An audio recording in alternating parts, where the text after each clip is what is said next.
Déjenme decir algo antes de comenzar la predicación.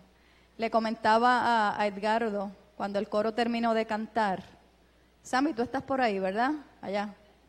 Que eso es una especie en peligro de extinción en las iglesias cristianas. Apenas usted puede ver o constatar que hay coros en las iglesias locales. Nosotros somos todavía privilegiados y bendecidos. Y ese todavía está condicionado a que otras personas se animen y se alleguen al esfuerzo coral que hace esta iglesia local. Y que los que están permanezcan firmes y fieles. Porque Edgardo a la misma vez me decía, pero es que es precioso. La música coral es preciosa. Y es que muchas veces hemos perdido el gusto, hemos perdido la noción de lo que es la tradición cristiana a través de las corales y de los grupos, ¿verdad?, que se forman a voces. Así es que mi exhortación es al coro que sigan hacia adelante. Que aunque hayan 10, canten. Si hay 20 o 25, canten. Si hay 40, canten. Claro, quisiéramos tener un balance en las voces. Así es que si usted está por ahí y es de los que canta bien y se oye bien, porque yo tengo una persona que me dice, es que yo canto bien, pero se oye mal. Pero si usted es de los que canta bien y se oye bien, pues anímese. Claro, esto requiere disciplina, constancia, consistencia y todo lo que sabemos ya, ¿verdad que sí? Es una notita ahí importante. Este mes ha estado matizado por el tema del año de los discípulos de Cristo en Puerto Rico y nosotros pues le damos un sazón aquí, ¿verdad? En University Garden, en cada mes, pues ese tema de alguna forma lo particularizamos. Sí, el tema ha sido familias que sirven. Ha sido el tema y de alguna forma en los domingos que hemos tenido ya de mayo, porque si usted no se había enterado, pues mayo se acaba ya esta semana. Sencillamente han sido predicaciones muy puntuales respecto a la familia, al hogar, etcétera. Así es que usted se puede acercar a la Escritura de muchas formas y maneras. Y usted se puede acercar a la perícopa o a la narrativa de Zaqueo en clave de casa, en clave de oikos, en clave de hogar. Y hoy lo vamos a hacer de esa manera, porque la narrativa usted y yo la podemos también mirar desde otros ángulos, pero hoy es en clave de hogar.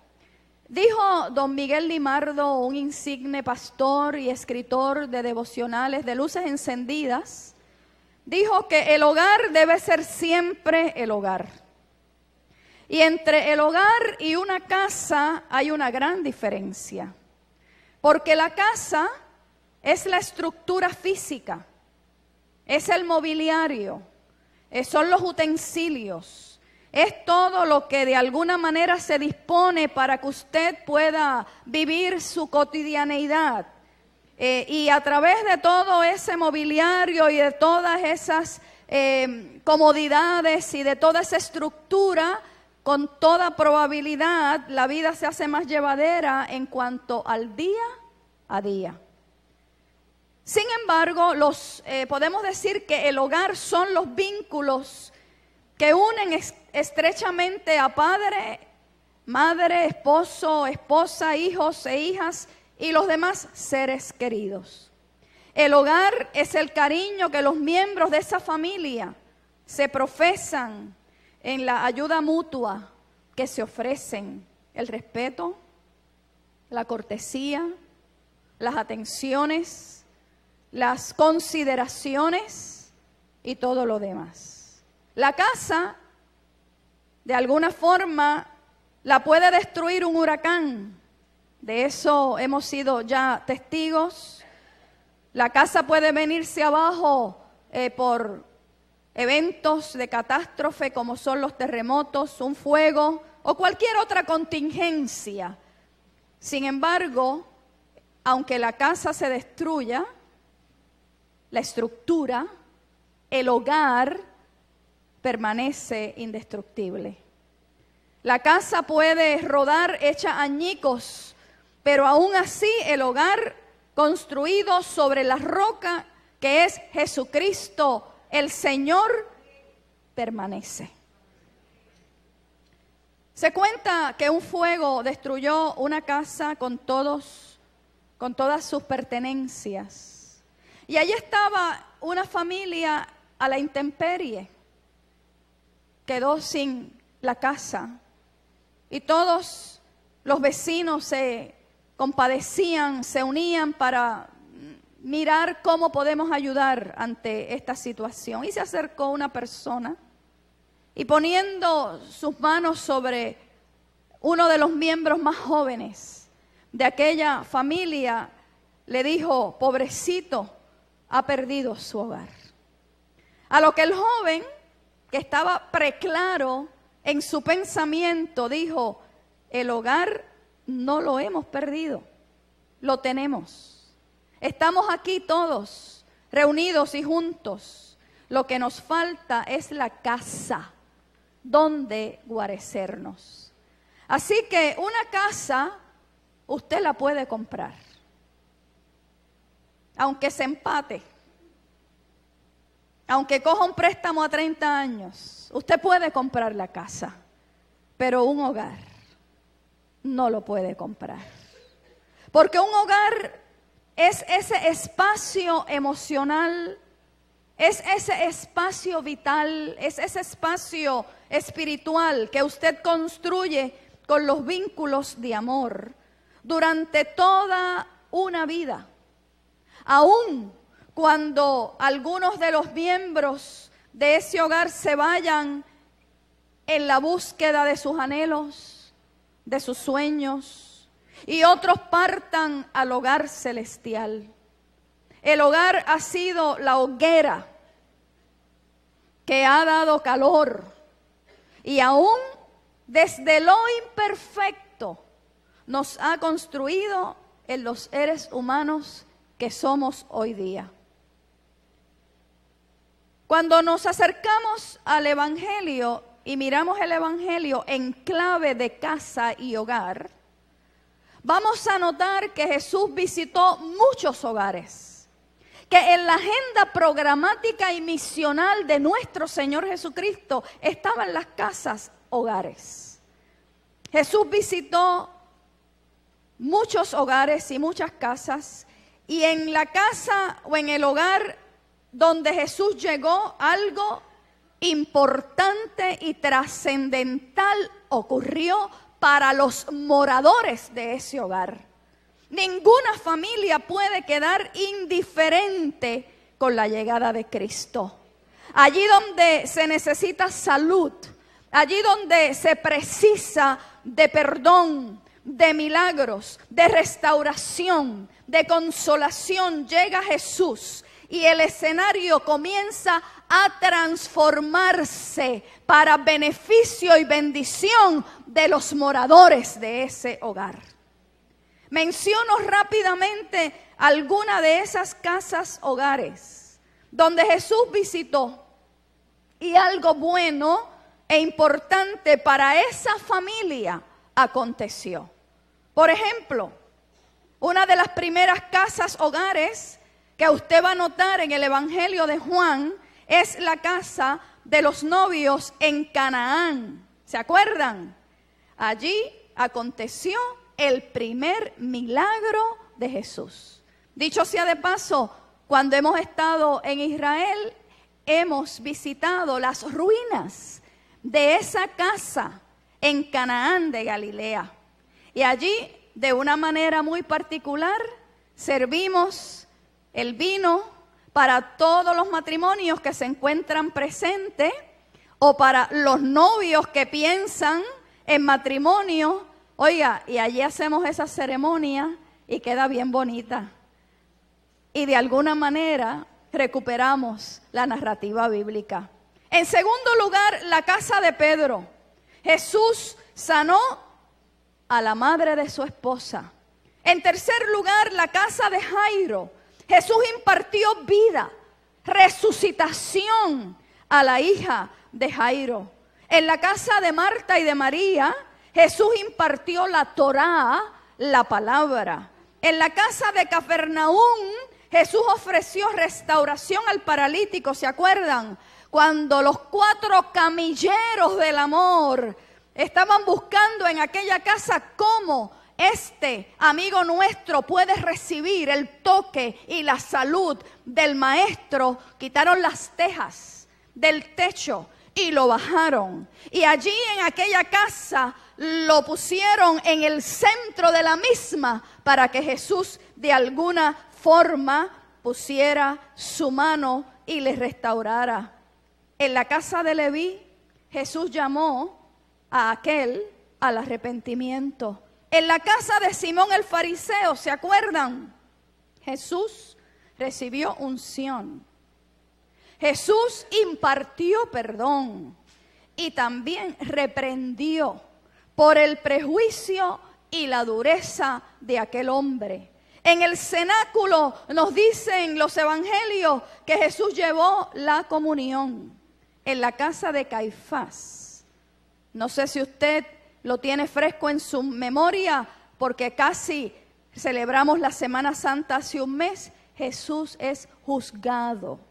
En la casa de Emaús, Jesús imparte una visión espiritual y aquellas escamas cayeron y reconocieron que estaban frente al resucitado. En la casa de los discípulos, de acuerdo a Hechos, Jesús derramó el Espíritu Santo sobre todos aquellos que se encontraban allí, en aquel aposento alto de aquella casa. Y en la casa de Zaqueo, Jesús llevó la salvación. Y te pregunto en esta mañana, en tu casa, en tu hogar, ¿qué ha hecho Jesús? Y yo sé que tú tienes respuesta. Y yo sé que en esta mañana a esa pregunta hay no una respuesta, hay múltiples respuestas. Bendecido y alabado es el Señor. Así es que la visita a la casa de Zaqueo de alguna manera nos revela aspectos importantes. Para Jesús llegar al hogar de Zaqueo ocurrieron unos eventos previos que bien vale la pena mirar, aunque sea rápidamente en esta mañana. ¿Quién era Zaqueo? ¿Qué hacía? ¿Cómo lo veían sus compatriotas? ¿Qué tuvo que hacer para ver a Jesús?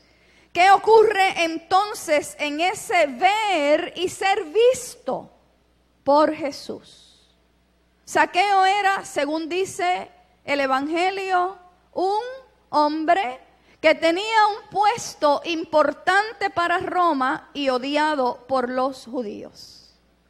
Era un recaudador de impuestos. Era como un secretario de Hacienda, pero en un combo agrandado. Porque a su vez Zaqueo tenía a su cargo otros recaudadores. Y el sistema, de alguna manera, tenía capas, niveles. Y mientras más niveles tiene un sistema, más corrupción hay. Así es que los que respondían a Zaqueo buscaban cómo qué, agenciarse una ganancia, y Zaqueo de igual manera. Así que podemos decir que Zaqueo era una persona indeseable hasta cierto punto para su comunidad, amado por Roma, porque los tributos los imponía el imperio, pero su comunidad hasta cierto punto lo detestaba, no solamente porque cobraba los impuestos, sino porque a su vez, a través de esa corrupción, había pillaje. Así es que de esa manera se había vuelto rico. Zaqueo tenía una necesidad espiritual que ni el puesto ni el dinero habían podido ¿qué? Llenar. Quizá era rico materialmente hablando, pero había una pobreza espiritual en su corazón. Hasta ese momento, su centro, su Dios, con letra minúscula, era las posesiones materiales, era el dinero. Pero Zaqueo no estaba contento con él mismo. Muy dentro de su corazón y de su ser, él necesitaba redimirse. Él necesitaba ver a Jesús. Por lo tanto, tenía que olvidarse de su posición, tenía que olvidarse de su reputación, que como dije, no era buena. Pero quiero decir algo, y es que la mala reputación no es obstáculo para ver a Jesús. Porque Dios mira la persona en su necesidad. Porque Dios no mira las apariencias. Recuerden, cuando Samuel fue a buscar rey para Israel, ¿qué pasó? Se tiró montaña arriba y se enfocó, se deslumbró con los hijos mayores de Isaí, con aquellos guapos fornidos, con aquellos muchachos que de alguna manera con su físico impresionaban, y él pensó que el próximo rey, ¿qué pasó?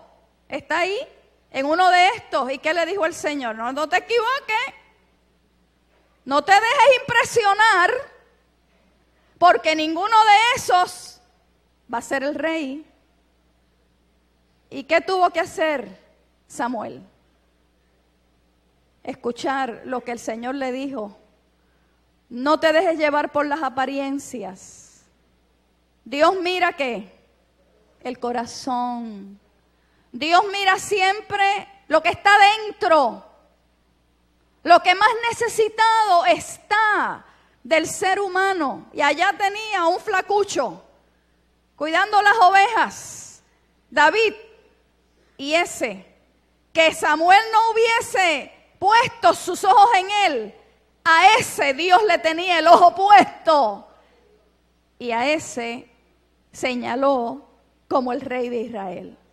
Así es que el asunto de que Dios no mira la imagen ni las apariencias, sino que Él está interesado en la persona, en el ser humano, en su profunda necesidad. Y Zaqueo tenía una profunda necesidad. La familia de Zaqueo probablemente luchaba con el estigma. Porque si de alguna manera era despreciado por su comunidad, lo más probable la familia de Zaqueo estaba en esa lucha con el estigma. Las capas que impone muchas veces la sociedad es un peso para los hijos y las hijas que nada tienen que ver con las decisiones de su padre o de su madre. Lo más probable los hijos de Zaqueo, que no los menciona la Escritura, pero podemos echar nuestra imaginación a correr y entender que Zaqueo tenía familia y que su familia luchaba contra el estigma y que con toda probabilidad los hijos de Zaqueo y quién sabe las hijas recibían bullying en la escuela. Porque así es que funciona la sociedad. El hijo del dueño del punto o la hija del político que está en la prensa o está en la boca de todo el mundo, muchas veces esos niños, esas niñas, esos adolescentes, esas adolescentes reciben el impacto directo.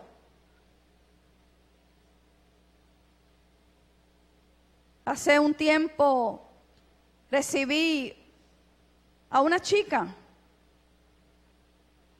y esa chica vivía aterrorizada. Y vivía aterrorizada porque su papá era el dueño del punto. Y ella vivía aterrada de que en algún momento alguien pudiera verla como un blanco, como una tarjeta de esa clientela que tenía su padre y también su madre.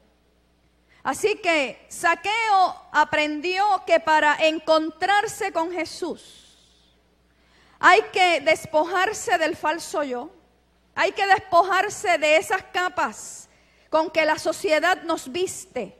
Hay que presentarse tal cual estamos ante Él.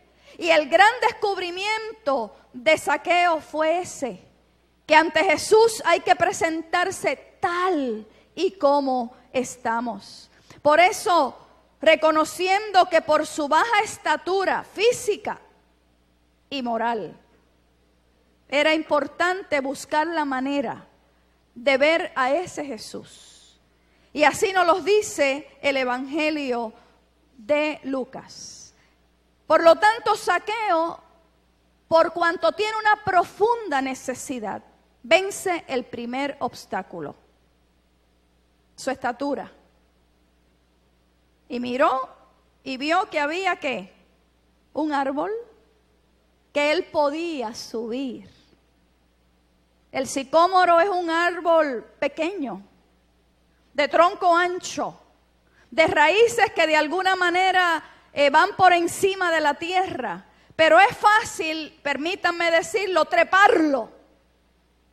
Y Zaqueo, porque tenía una gran necesidad, venció ese primer obstáculo.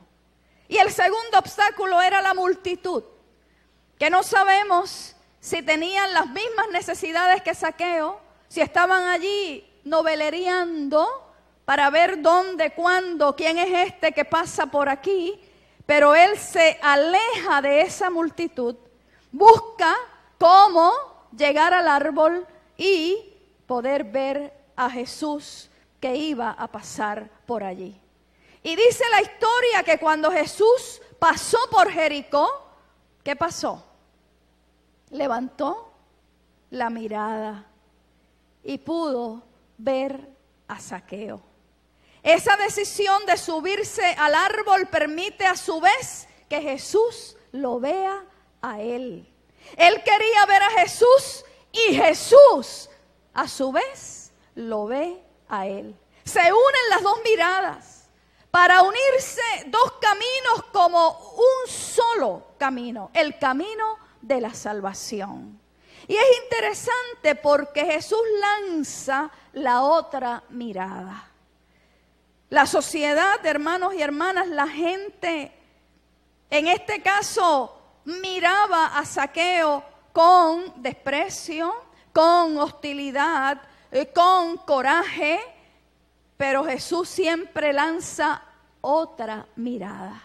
Quizás hay gente que te mira o que mira a tu familia por las razones que sean, con cierto desdén, o que te miran con cierta hostilidad, o que te miran con cierto prejuicio, o que no te miran y te invisibilizan. Pero Jesús siempre lanza otra mirada. Y esa otra mirada de Jesús es una mirada que entraña amor, que entraña misericordia, que entraña compasión. ¿Cuántos dicen amén?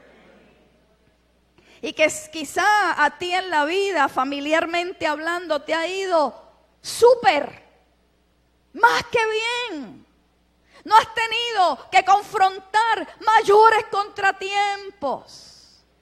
Pero quizá aquí hay muchas familias sentadas en esta mañana que han tenido que confrontar muchas situaciones complicadas.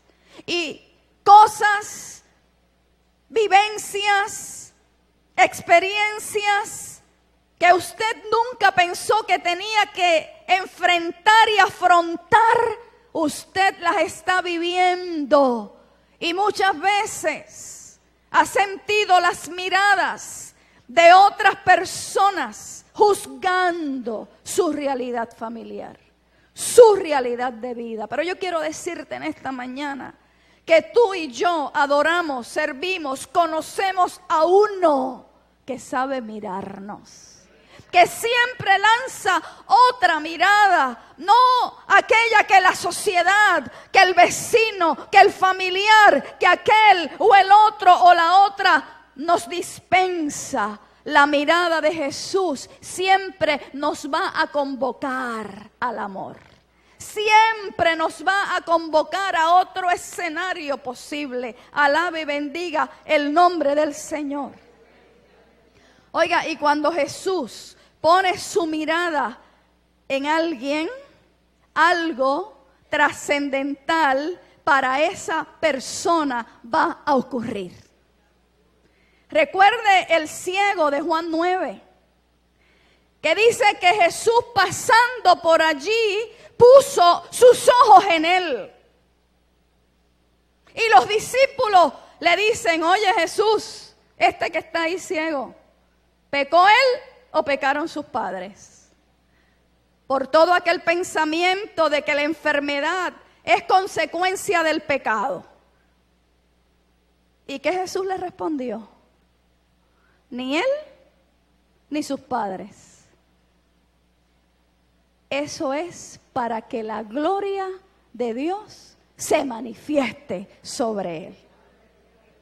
Pero comenzando esa historia, nos dice que Jesús fijó los ojos en el ciego. Y cuando Jesús pone su mirada en alguna persona, algo trascendental va a ocurrir a esa vida. Jesús ha puesto y ha fijado su mirada en ti, en tu casa, en tu familia, en tu situación. Y cuando hablo allá, hablo acá. Nunca me separo de ustedes. Nunca predico allá y me olvido de mí. Dios también ha puesto su mirada en mi casa, en mi hogar, con los míos. Y cuando Jesús pone la mirada en tu casa, en tu hogar, en los tuyos, en los míos, algo tiene que ocurrir. Algo tiene que ocurrir. Y con Zaqueo no fue la diferencia. Es interesante porque si usted se fijó bien, lo llama por su nombre.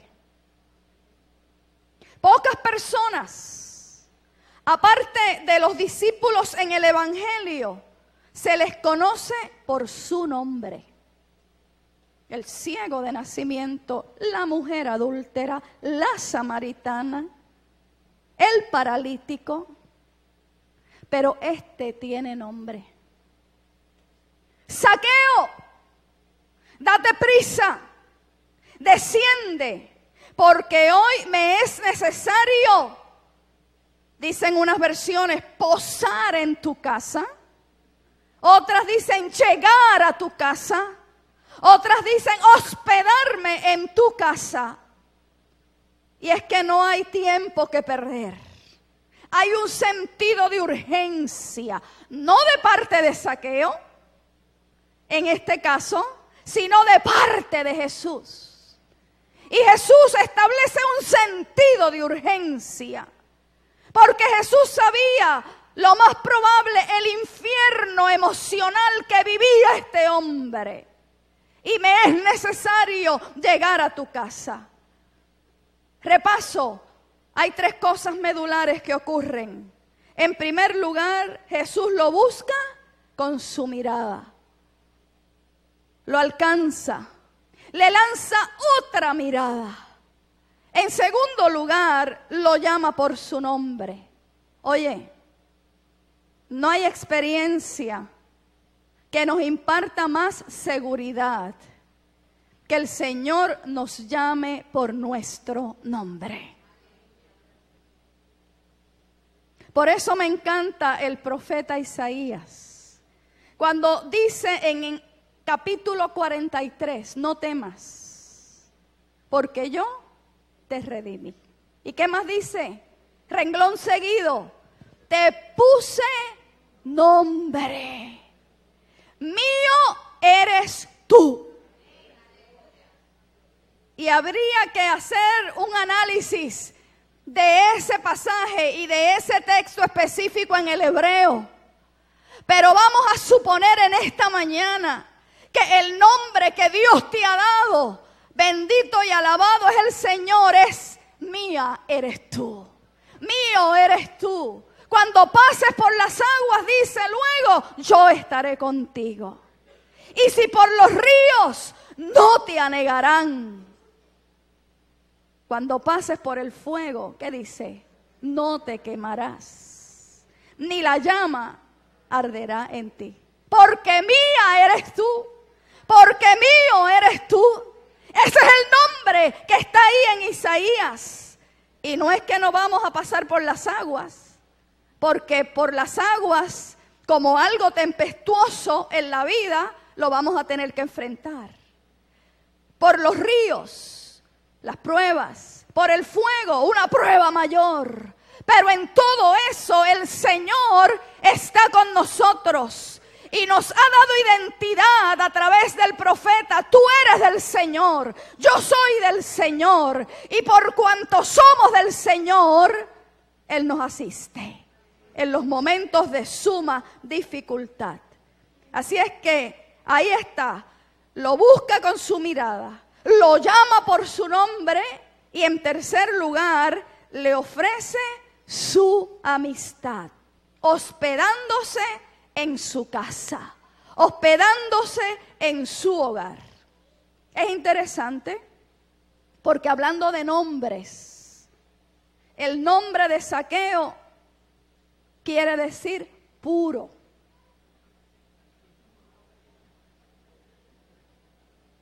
Y yo me imagino que hasta ese momento nadie, como decía una viejita que yo pastoreé, nadie lo veía como puro. Porque su oficio en sí lo hacía impuro frente al pueblo judío. Ajá, pero en el plan de Dios sí estaba que Zaqueo hiciera honor a su nombre. Porque Dios tiene un plan. Dios tiene un diseño original, un propósito primigenio en cada vida. Y ese plan de Dios y ese propósito de Dios se ha de cumplir a carta cabal. Así es que en medio de esa realidad decimos, ¿y cómo? Pues miren, ahí está. Usted y yo lo leímos. Cuando Jesús llega a la casa, al hogar de Zaqueo, este se encontró ante un momento decisivo en su vida. Y lo impuro, Dios lo hace puro. Y ahí va empezando a darse un proceso de transformación. Hay momentos decisivos en nuestra vida en los que Jesús llega a nuestra casa, en los que Jesús llega a nuestro hogar, porque quiere salvar lo que nosotros estamos echando a perder. Y esto puede ser otro matiz en la historia. ¿Qué se está echando a perder en tu casa? ¿Qué se está echando a perder en tus relaciones de familia, en tus relaciones de hogar? Zaqueo lo sabía.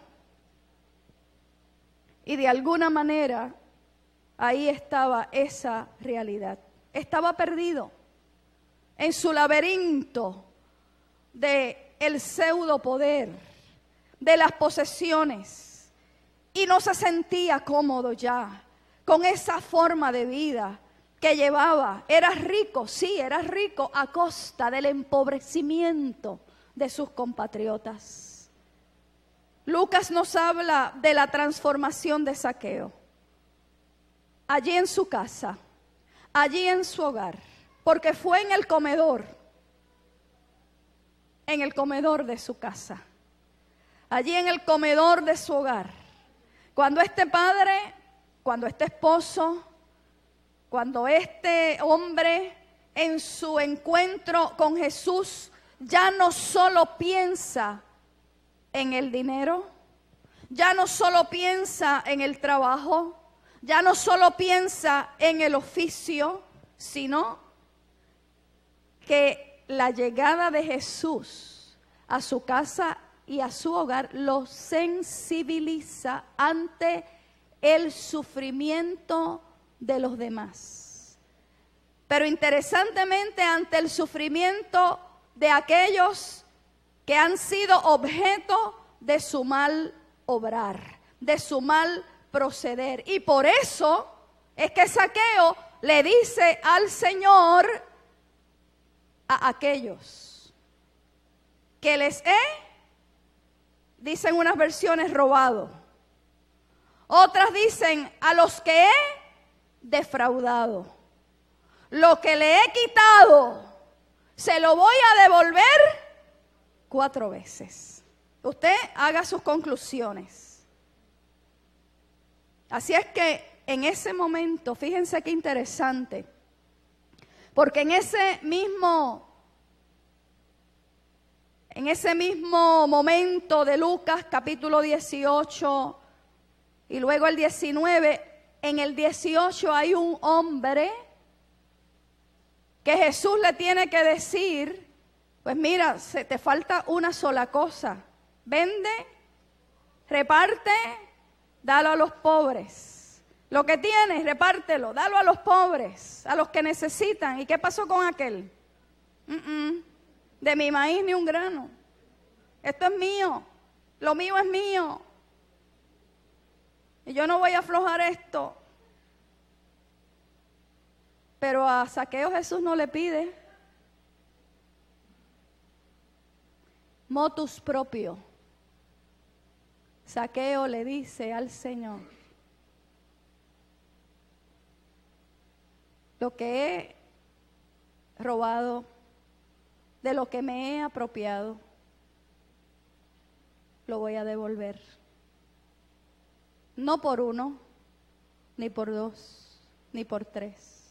Sino 4 veces. Quiere decir, hermanos y hermanas, que con la llegada de Jesús al hogar de Zaqueo, la vida da un giro total,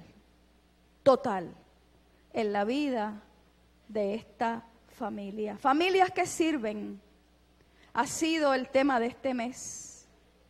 Y la casa hogar de Zaqueo, tras el encuentro con Jesús, se transforma en una familia sensible, en una familia solidaria, todo lo contrario a lo que era antes, en una familia desprendida y podemos decir hasta servidora. Y le dice el Señor a Zaqueo: hoy ha llegado la salvación a esta casa. Hoy ha llegado la salvación a esta casa, a este hogar. Porque el Hijo del Hombre vino a salvar lo que estaba perdido. Es interesante porque cuando miramos esas palabras de que si he defraudado, lo voy a devolver cuadriplicado. Y yo me preguntaba anoche, mirando este pasaje, ¿a quiénes nosotros hemos defraudado? En nuestra familia. ¿Quién se ha quedado esperando algo importante de parte nuestra? Porque Zaqueo obviamente había defraudado a sus compatriotas, a sus compueblanos. Pero haciendo un puente, la pregunta es para nosotros hoy de otra forma. Y quizá esa pregunta tenga respuesta. ¿A quién hemos defraudado? en nuestra casa, en nuestro hogar. ¿Quiénes se han quedado esperando algo importante? Quizá podemos preguntar, o alguien pregunte, ¿todavía puedo cambiar? ¿Todavía mi hogar puede salvarse? ¿Y cuál es la respuesta que nosotros tenemos que dar en esta mañana? Amén. Claro que sí. Claro, hermano y hermana, que aquello que necesita ser redimido en tu casa, en tu hogar, en tus relaciones de familia, el Señor puede ayudarte a que se restaure, a que se salve algún aspecto, alguna área que se está echando a perder, quizá a plazos cómodos o quizá precipitadamente. Salvación en el griego quiere decir sozo, perdón, sanidad, liberación, resucitación, preservación, protección del mal. Y yo tengo que decir en esta mañana que para todos los hogares, todas las casas hogares que habemos aquí en esta mañana, la salvación, no del alma nada más, sino la salvación integral llega ahí donde hay necesidad. Si hay necesidad de perdón entre los miembros de nuestra familia, porque muchas veces vivimos más desencuentros que encuentros. Muchas veces vivimos más desacuerdos que acuerdos. Muchas veces experimentamos más enojos que reconciliaciones. Y en otros momentos más indiferencia que amor que demuestra y muestra. Y esa pregunta, ¿estoy a tiempo para recuperar tiempo perdido en mi familia? Porque dice que el Hijo del Hombre vino a buscar y a salvar lo que se había perdido. Y por lo general pensamos en alguien que está barranca abajo. Pero cuando lo miramos en clave de casa, de hogar, en muchas instancias hay tiempo que hemos perdido. Y hay que recuperar ese tiempo. Ya el camino que se anduvo quedó atrás. Pero Dios hoy nos da una nueva oportunidad para recuperar tiempo perdido con los nuestros. Muchas veces nos convertimos en luz de la calle y oscuridad de la casa. Muchas veces tenemos tiempo para los de afuera, para las amistades, y los de adentro se quedan esperando las migajas. Hay momentos que tenemos que decir, primero mi casa y luego lo demás. Primero los míos. Es un tiempo para invertir en los míos. ¿Cuántos dicen amén? Y luego los demás. Y no es que estamos siendo egoístas, es que muchas veces hemos invertido mucho afuera y poco adentro. Y el Señor nos está diciendo en esta mañana que hay que cambiar por un tiempo la ecuación y que ese tiempo perdido hay que recuperarlo en el nombre del Señor, porque hoy tenemos a los nuestros, pero mañana no sabemos si los tenemos. Alaba mi alma al Señor. Hay que recuperar, hermano y hermana, la comunicación afectiva y efectiva con nuestros hijos y nuestras hijas, con nuestros padres, con nuestros viejos. Ay, pero es que el viejo mío, mire pastora, eso es, dale que es tarde y dale que es tarde y dale que es tarde y lo mismo y lo mismo. Oye, tú vas a llegar ahí, por si no lo sabías. Hay que recuperar el tiempo con los chicos, con esos niños y esas niñas. Hay que recuperar comunicación afectiva y efectiva. Porque el Señor vino a buscar y a salvar lo que se ha perdido. La salvación es perdón. Cuando usted dice, el Señor me salvó, usted está diciendo, el Señor me perdonó.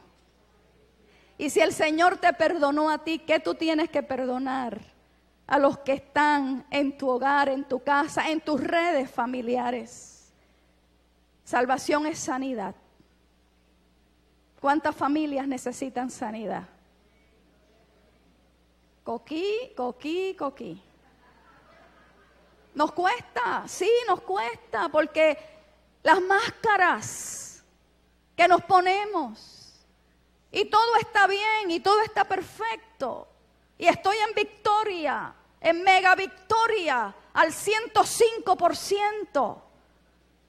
Pues mire, mi familia necesita sanidad.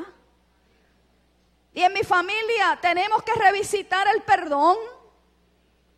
Y necesitamos que el Señor exorcice muchas cosas. Alaba mi alma al Señor. Perdón, sanidad, liberación, resucitación de la esperanza, resucitación de los afectos, resucitación de alguna forma de las atenciones. Ay, es que yo llego tan cansado y tan cansada. Y ese honeymoon, where? ¿Dónde? Y no estoy hablando de esa luna de miel de los amantes y de los esposos. Hay que establecer también esa miel con todos los miembros de la familia. ¿Cuántos dicen amén? Estamos a tiempo, hermanos y hermanas, para recuperar todo lo que hemos ido perdiendo poco a poco. Muchas veces sin darnos cuenta o en otros momentos dándonos cuenta. Hoy ha llegado la salvación a tu casa. Y hoy ha llegado la salvación a la mía también. Porque este texto dice, pues yo estoy salvo ya. Y si somos muy, decimos salvo siempre salvo, ya eso está resuelto. No. Esta salvación de lo que se pierde, esta salvación de lo que tú y yo necesitamos es día a día. Día a día necesitamos el amor de Dios. Porque a lo mejor hace un mes todo estaba muy bien, pero quizá hoy estamos enfunchados, en desencuentro, molestos, incómodos, enojados. ¿Y si te cojo? Y tenemos que humillarnos y decirle, Señor, salva, redime en mí todo aquello que es necesario para que esa salvación tuya se pueda vivir en mi familia, esa visitación tuya. Así es que, hermano y hermana, la casa, qué bueno que tenemos esa casa, ese oikos, pero más importante que la estructura física es el hogar. Son los vínculos, son las relaciones, son los afectos, son las atenciones, son las consideraciones. Es el ministerio del amor encarnado en acción. Que el Señor nos bendiga y que el Señor nos ayude poderosamente durante los días venideros. De esa manera llegamos a la mesa del Señor y cantamos tu palabra. Esa palabra que el Señor le dijo a Zaqueo. Zaqueo, desciende, porque es necesario, me urge llegar allí a la sala, al comedor de tu casa. Porque también hay que salvar cosas, hay que salvar relaciones, hay que recuperar tiempo perdido. y de esa manera llegamos a la mesa del Señor. En pie, hermanos.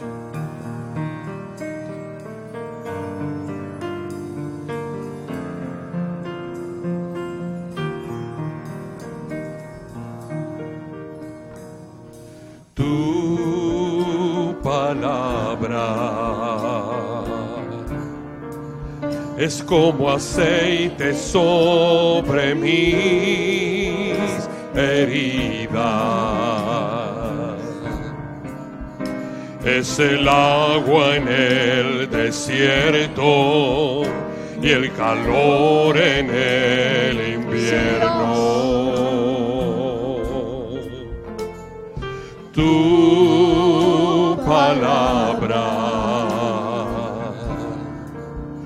es la voz que me habla en la mañana, es mi consejo cada día y en las pruebas quien me guía. Podría estar perdido como un náufrago en el mar y aún perderlo todo hasta el aliento. Podría estar hambriento como un niño sin hogar, pero yo sé que tu palabra siempre a mí me sostendrá. Sí, Señor.